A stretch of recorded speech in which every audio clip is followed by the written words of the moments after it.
आज का हमारा टॉपिक रहेगा रेगुलेटरी अफेयर्स के बारे में हम स्टडी करेंगे और जो डिफरेंट तरह की रेगुलेटरी अथॉरिटीज़ हैं ऑल ओवर द वर्ल्ड उसके बारे में हम बेसिक्स सा एक आइडिया लेंगे आज हम। तो सबसे पहले आ जाता है रेगुलेटरी अफेयर्स के बारे में। फार्मास्यूटिकल इंडस्ट्री जो है उसमें रेगुलेटरी अफेयर्स क्या है, एक ऐसा प्रोफेशन है जो कि एक्ट करता है इंटरफेस की तरह बिटवीन फार्मास्यूटिकल इंडस्ट्री और जो रेगुलेटरी अथॉरिटीज़ हैं all over the world. Mainly हम इसको रेगुलेटरी अफेयर को यूज़ क्यों करते हैं कि हमें ड्रग की रजिस्ट्रेशन करवानी है, ठीक है, किसी भी कंट्री में, तो उसको रजिस्टर करने के लिए ड्रग रेगुलेटरी अफेयर्स जो है वो एक एसेंशियल पार्ट है। तो सबसे पहले हम रोल एंड रिस्पॉन्सिबिलिटीज़ देखेंगे रेगुलेटरी अफेयर प्रोफेशन की। On regulatory aspect are a professional advises company as per guideline. ये क्या करेगा, जो रेगुलेटरी गाइडलाइंस हैं उसको जो अपनी कंपनी है उसको बताएगा कि कौन कौन सी गाइडलाइंस को फॉलो करके हमें अपनी ड्रग की मैन्युफैक्चरिंग करनी है। तो और ये प्रिपरेशन करेगा आईएनडीए की। आईएनडीए होता है investigational new drug application. NDA की फॉर्मेशन करेगा न्यू ड्रग एप्लीकेशन की। एएनडीए की प्रिपरेशन करेगा एब्रीवेटेड न्यू ड्रग एप्लीकेशन की। और एमएए की प्रिपरेशन भी रेगुलेटरी अफेयर्स वाले इंडिविजुअल करते हैं जिसको बोलते हैं मार्केटेड ऑथराइजेशन एप्लीकेशन। और लास्ट में आता है डीएमएफ। डीएमएफ जो होता है वो होता है drug master file. RA profession क्या करता है, एंश्योर करता है कि जो एप्लीकेशन है वो सभी तरह की गाइडलाइंस और रेगुलेशंस को फॉलो करके प्रिपेयर किया जाए। डिफरेंट टाइप्स की रेगुलेटरी गाइडलाइंस को फॉलो किया जाता है। आईसीएच के लिए को फॉलो किया जाता है, इंटरनेशनल काउंसिल ऑफ हार्मोनाइजेशन को, सीजीएमपी को, करंट गुड मैन्युफैक्चरिंग प्रैक्टिस को, जीएलपी को, गुड लेबोरेटरी प्रैक्टिस को, और CGP GCP sorry good clinical practice guidelines को भी फॉलो किया जाता है। Life cycle management of the drug production को भी एक इम्पॉर्टेंट रोल है रेगुलेटरी अफेयर में। और उसके बाद आ जाते हैं regulatory authorities of different countries. सबसे पहले आ जाता है यूएसए की रेगुलेटरी अथॉरिटी जो है वो है USFDA, United State food and drug administration. Second आ जाता है यूके की आ जाती है medicine and health care products regulatory agency, MHRA. Third आ जाता है यूरोप का आ जाता है European medicine evaluation agency, EMEA.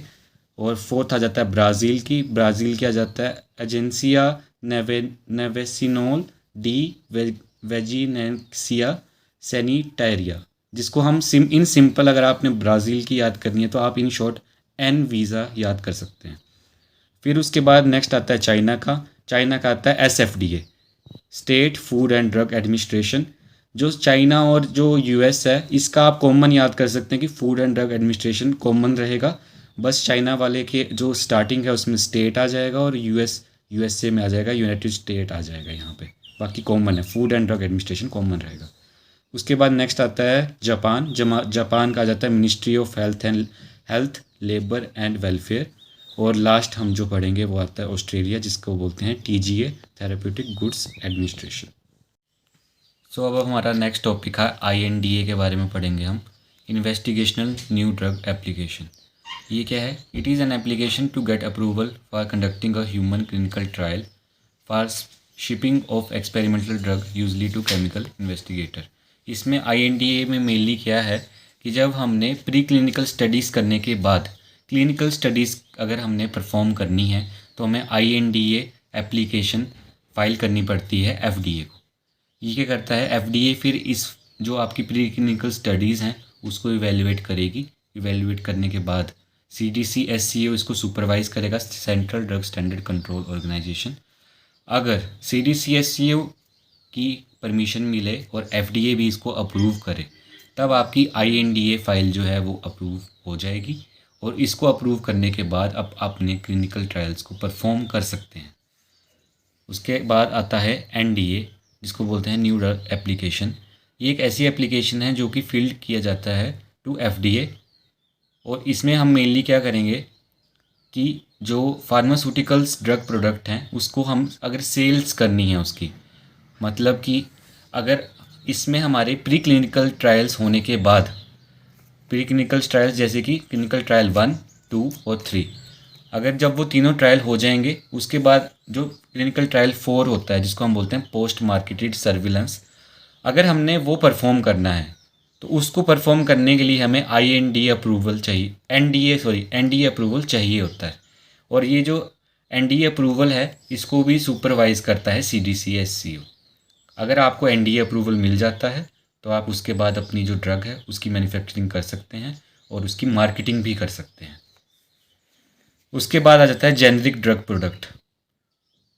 A drug product that is comparable to an innovator drug product is termed as generic drug product.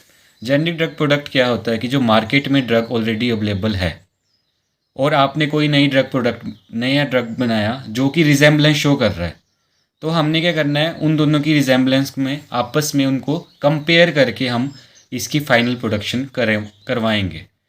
तो इसमें हम कुछ पैरामीटर्स देखते हैं, जैसे कि रूट डोजेस फॉर्म किस तरह की है, रूट ऑफ एडमिनिस्ट्रेशन कैसी है, क्वालिटी किस तरह की है ड्रग की, स्ट्रेंथ क्या है, और परफॉर्मेंस इंटेंडेड कि किस तरह की हमने उसको यूज़ किस तरह से करना है और परफॉर्मेंस क्या रहेगी उसकी। तो कुछ पोटेंशियल US रेगुलेटरी पाथवेज हैं जो कि जेनरिक ड्रग प्रोडक्ट में हम एक फ्लो चार्ट के द्वारा स्टडी करते हैं।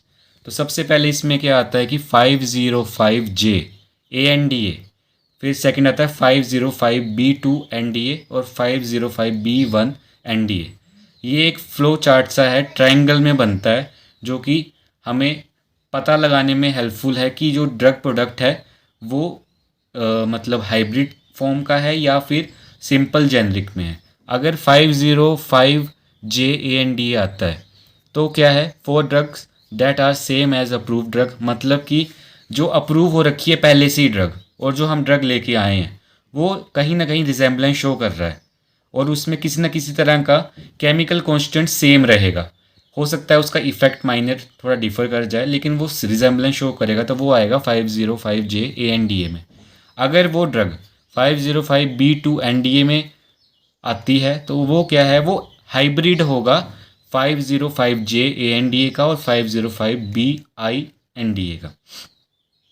अब हम अगर आप इसमें सोचेंगे कि हाइब्रिड बता रहे हैं तो 505B1 है क्या, तो अब हम देखेंगे कि 505B1 NDA है क्या। इसमें क्या आता है कि फुल एप्लीकेशन होता है, मतलब data obtain from sponsor conducted studies. Sponsors करवाएंगे जो है वो स्टडीज़ कंडक्ट करवाएंगे और इसमें जो है रिजेम्बलेंस जो आएगी जेनरिक ड्रग की वो कम आएगी as compare to 505J ANDA के।